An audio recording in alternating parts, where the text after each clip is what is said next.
Là où il y a des histoires compromettantes, là où il y a des bagarres, Aziz quittait les lieux. C'est-à-dire il n'aimait pas les histoires, il aimait plutôt réunir, il était plutôt rassembleur. C'est vraiment quelqu'un qui mettait de l'ambiance, quelqu'un qui était très convivial. Et le jeune Wally, colocataire d'Aziz depuis quelques mois, que savons-nous de lui? Son vrai nom c'est Boubacar Gano. Il vient d'un village Dialakoumbi qui est situé dans la région de Kolda, en Casamance, dans le sud du pays. Il est issu d'une fratrie de 5 enfants et il a très vite abandonné, on va dire, les études pour venir à Dakar pour se faire un nom, et parce qu'il exerçait dans le domaine de la couture. Et il est orphelin de père, orphelin de mère, donc c'est avec son grand frère qu'il vivait à Dakar. Il a quitté la maison de son frère pour habiter avec Aziz. Il y a à peine 3 mois seulement qu'il habitait avec Aziz et puis le drame s'est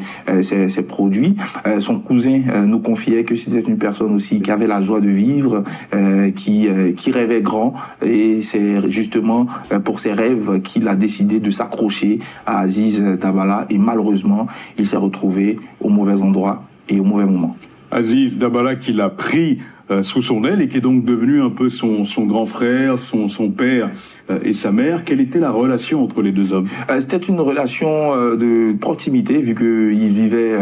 ensemble. Aziz était comme le protecteur du petit Wally. Les proches d'Aziz ne connaissaient pas véritablement Wally parce que ils vivaient à peine ensemble. Mais vu que Aziz était quelqu'un qui savait accueillir, qui savait mettre à l'aise son prochain, donc tout le monde était d'accord de cette relation fraternelle qui existait entre Aziz et le petit Wally. Donc c'était une relation saine qui existait entre Aziz et Wally. Qui aurait pu en vouloir à leur vie? Difficile à ce stade de pouvoir identifier ces personnes qui auraient pu en vouloir à la vie d'Aziz et de Wally. Tant Aziz était, comme je le disais à l'instant, une personne très ouverte, une personne disposée, disponible pour les autres, qui n'aimait pas des histoires, même pour les proches, aussi bien pour les proches d'Aziz que pour les proches de Wally. Il est difficile de s'imaginer la personne ou les personnes qui auraient pu en vouloir à leur vie au point de les assassiner de la sorte. Wally avait malheureusement déjà perdu son père et sa mère, et la mère d'Aziz a perdu un fils. Publicité bi romb ñu ñëwaat ñu tapoter rek s'il vous plaît, am na yeneen documents yi ñu leen di tagal inchallah ñu déglu. Comment va-t-elle? Elle va mal. Elle va très mal. Je me permets, lorsque je faisais l'entretien avec elle, quand je lui ai posé la question, je ne sais pas si je vais bien prononcer, mais elle a dit metrek, c'est-à-dire elle est meurtrie, elle est dévastée, parce que Aziz représentait tout pour elle. Aziz était ce garçon-là qui ne pouvait faire plus de 72 heures sans avoir les nouvelles de sa mère. Et même quand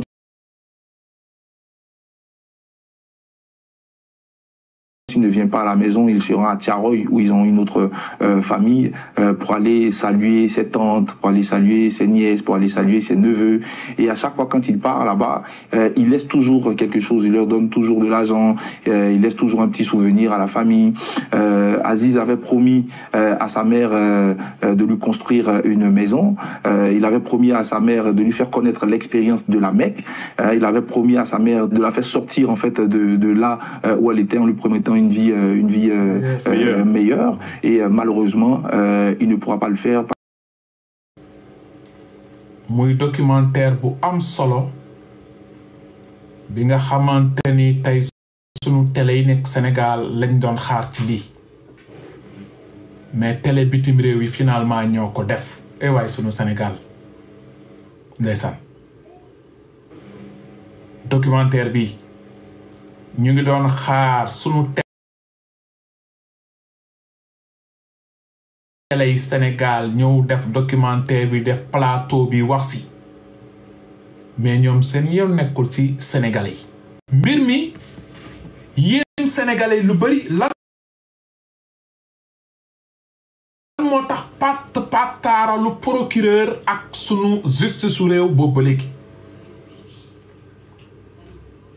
parce que mbir mu amoon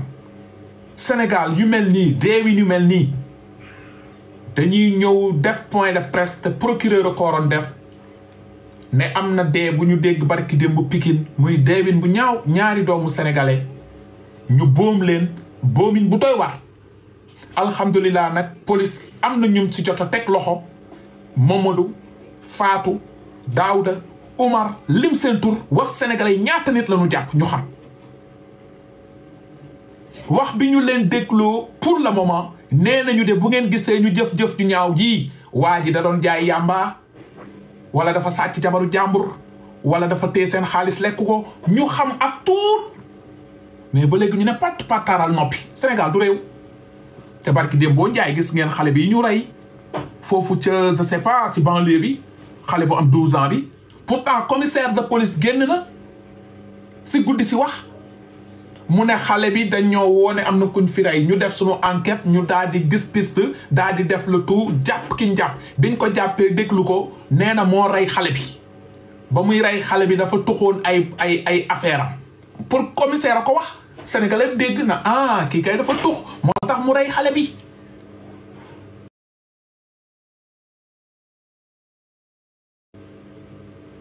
déggoon ngeen ko waa lan moo tax bu Aziz Dabala bi may ñu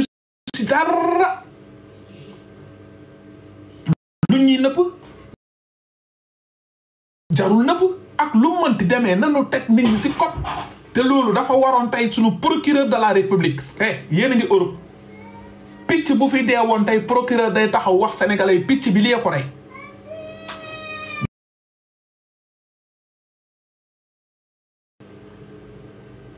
luñ ci jot a amagum daal mooy jékki-jékki nañ kuñ ci gënoon a tuumaal sénégalais yépp ne loolu mënul nekk mooy benn Nabou Leye ñu dégg si rim Nabou Leye temps yi ay avocat am nee nañu dañ koy wutal liberté provisoire yéen fàttali ko wax bu ñu waree noppi dañuy noppi mais ñun principe bi yéen xam ngeen ko yéen a ko gën a xam mooy secret de l'instruction maanaam enquête dafay am fu mu yem yow la kuli aline amuloo droit comme yow avocat nga da nga prêter serment amoo droit dugg ci enquête bi wax li nga xam parce que boo ko waxee rek musiba la bon magistrat yi ñu amal affaire même chose am na lu bari li ñu xam ci dossier bi ñu ko wax bon policiers ñoom ñëpp ku ci gàllankoor règle boobu sax yoon mën na dal sa kaw bon ñi xamul nag lu leen neex wax ci dossier te xamuñu ni baat bu gën a ndaw boo ci wax te waroo ko wax rek mën na la jural musiba waaw léegi nag bu dee famille dafa nekk ci naqar bu mel nii ci affaire bi nga xam ni amuñu doole parce que Sénégal ñun ñëpp ay baadoolo lañu bon nga gis ni dèjà ñu ngi la bëgg a atte ñàkkal parce que xamul lu mu demee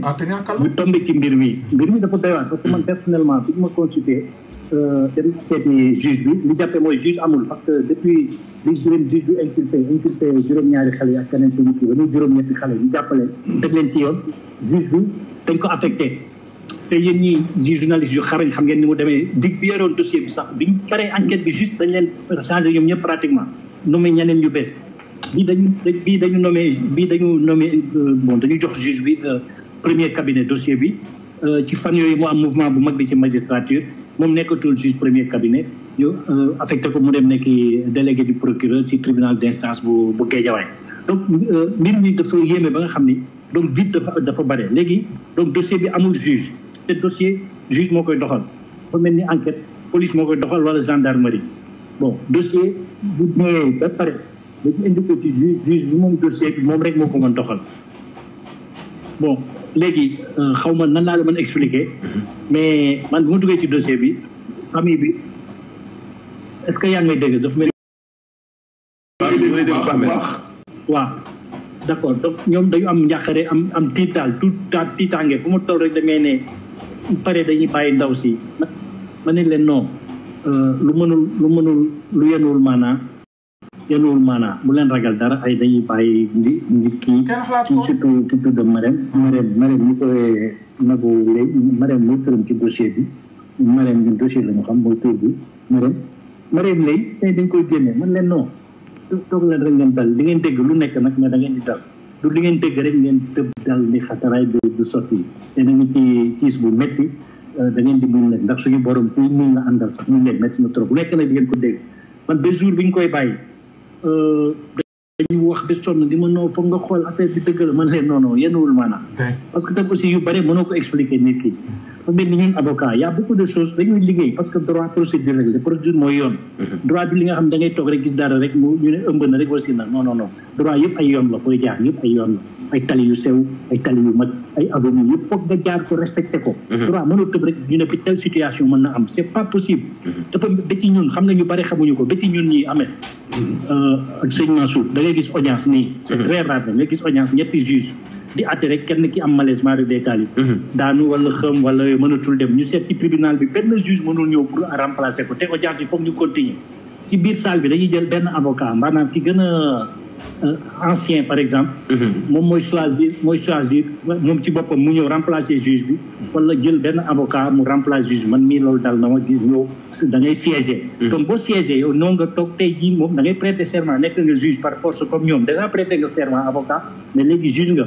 mais nga toog mais audience boobu yow amoo sañ-sañ àtte te audience bi li ñu nekkoon it dañ koy arrêté renvoyé ko audience renvoi le tudd léegi maanaam bu dee juge bi ñu jox dossier bi xale ak ñoom Aziz Dabala ak Wali juge bi amatul juge dañ ko affecté mu def benn juge ci beneen cabinet ñu ne juge bi kon téyel ñu dossier bi ngay gérer les affaires courantes ci dossier mooy maanaam avocat bu ñëw bindu ne dafa bëgg a nekk avocat yaay jël kayit bi nga dencal ñu ko nit ku fi ñëw ni day ut permis de visite ci famille yi wala ci ñi ñu tëj wala xarit la dañ koy defal permis mu dem ñu lor la laaj en attendant mooy avocat Aziz Dabala ak Wali Gano wax na leen ba famille bi déggee que Nabou Leye dañ koy waaj a bàyyi moom lu mu leen tontu mënuñu ko bàyyi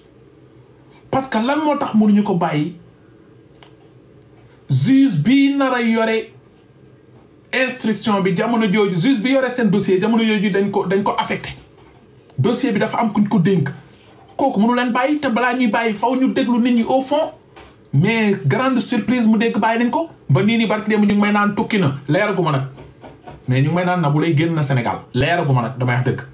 mais na ñu dégluwaat avocat bi lu mu wax dina xaar ba ñu remplacer juge bi allo waaw mais maître tey bàyyi génn gi soxna si génn Nabou Leye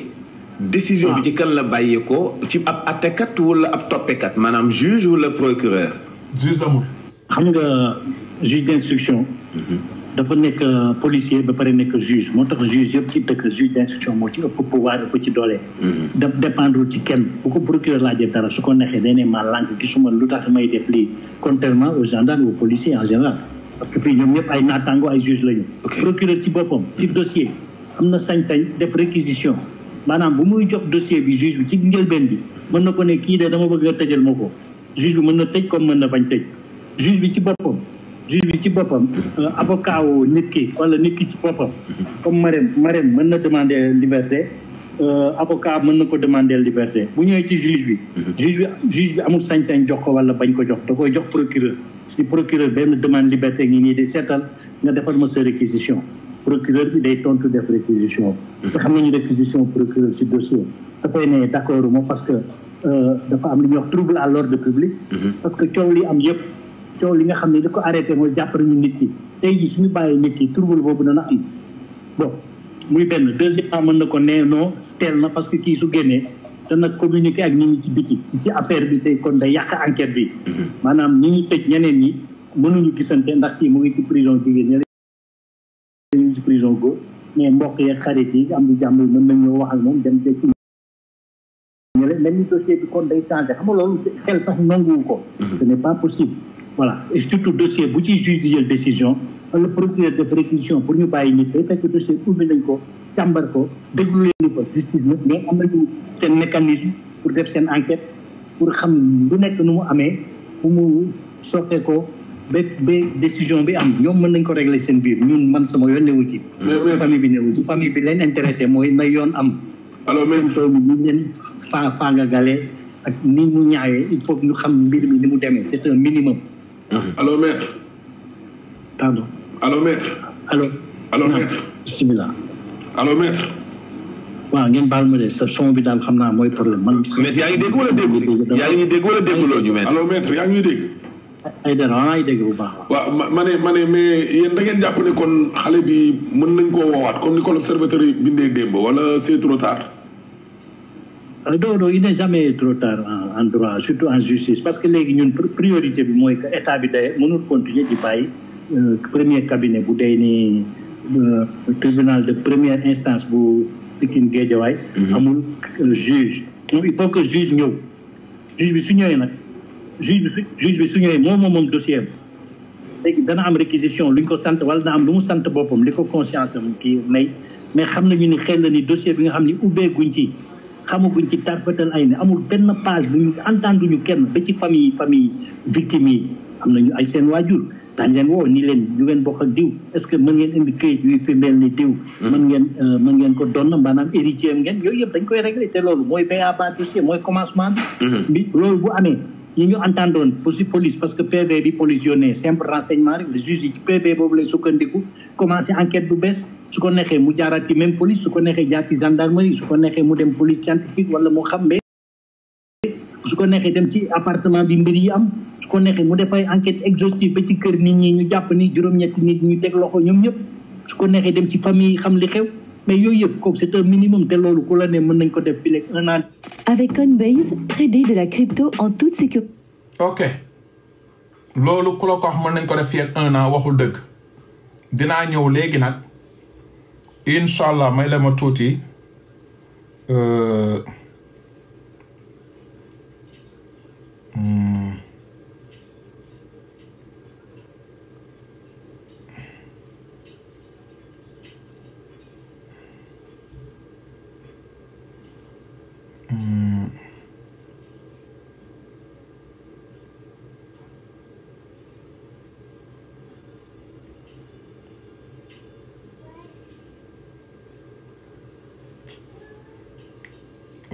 may la ma tuuti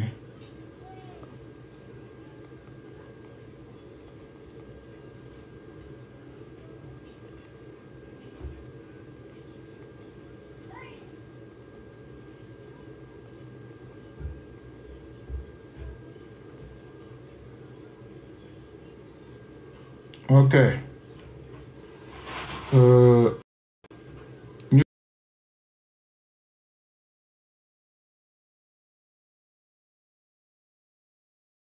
déglu ci juróom-ñett nga jël ci kenn ni ko yow demal nga ñibbi nga toog kooku moom xel nangu ko vraiment yoon nangu ko parce que c'est n'importe quoi lu ñu musul gis la ci àdduna fii de Sénégal man personnellement musuma ko gis parce que boo yëngatoo ci mbir 36 ans gisoo lii wax dëgg yàlla waaw léegi mais comme mosoo ko gis en tant que avocat famille victime bi lan moo nekk sa étape ci nooy toppee dossier bi fi nekk nii lu ñu mën a xaar ci maître Khoureychi Ba. non maître Khoureychi acteur de la justice rek la du dara lu dul loolu mais li ñu prêter serment ñu waat ko mooy dossier de boo ci nekkee moom wax dëgg yàlla. d'abord ñun du ñu waat ni comme au nom de Dieu ni ko président di waatee sax li mel li wër moom bàmmeel la loo fi liggéey moom nga fay fekk incha allah loolu amul benn werante donc conscience jaaxle dañu jël alalam wala dañ ko tooñ wala dañu boom ku ko jege mu jox la dossier wax dëgg yàlla il faut nga xam ni yéen a ànd ci bu dee nangu nga dossier bi da ngay dem jusqu'au bout yëpp ay technique rek la parce que booy ñëw ci dossier déjà ñoom famille bi ñu ngi am ñàkkare am na ñu leen di tooñ di wax ñu doy waar bu ma leen toppoon tey jii ñu ngi ci procédure man leen non da ngeen def ndànk parce que aussi gis nga yàlla bu la tegee yenn nattu yi il faut nga muñ man sama mission pour le moment mooy def droit da ngay communiquer nag parce que loolu yëpp ci communication la bokk communication ay juróomi ligne laay bind expliquer nii li xew nii famille jaaxle nañu te ñu ngi demander kilifa yi ñu réglé ko man nag ci loolu laa nekk li ma war a def ci kilifa yi def naa ko maa ngi xaar def naa su may requête déposé naa ko secret de l'instruction moo tax mënuma ci sore mais xëy na suba ci àjjuma bi mën naa am réponse mën na am lundi naa am réponse yàqamtu ñun droit rek la ñu bëgg na yoon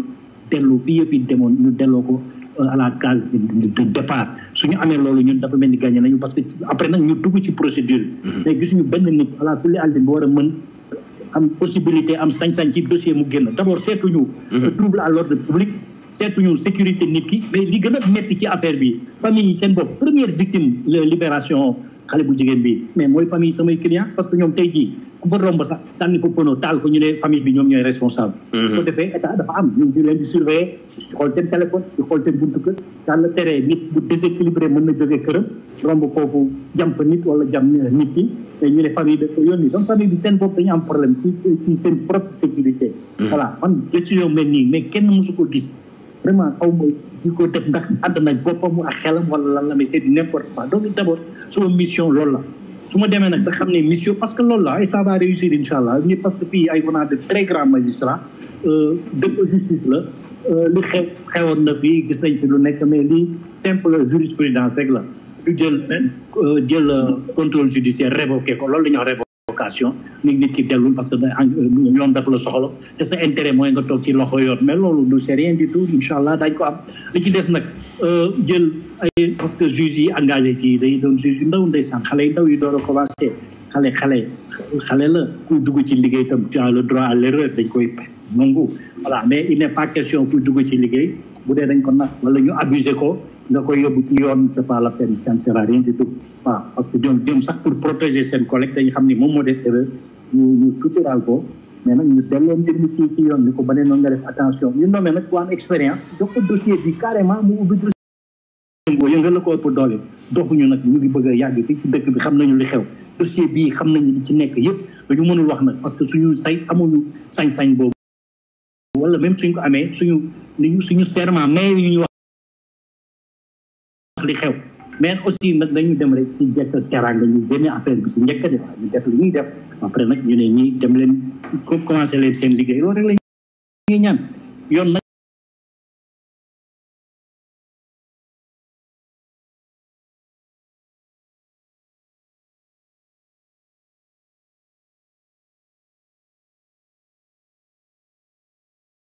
réglé en 6 mois ñu réglé leen lépp lu mu leer comme liggéey bu police bu def muy liggéey bu rafet mucc ay léegi ñeneen bëgg ko saboter di ko xajamal di ci dugal seen ay wax ñàkk fay da nga xam ne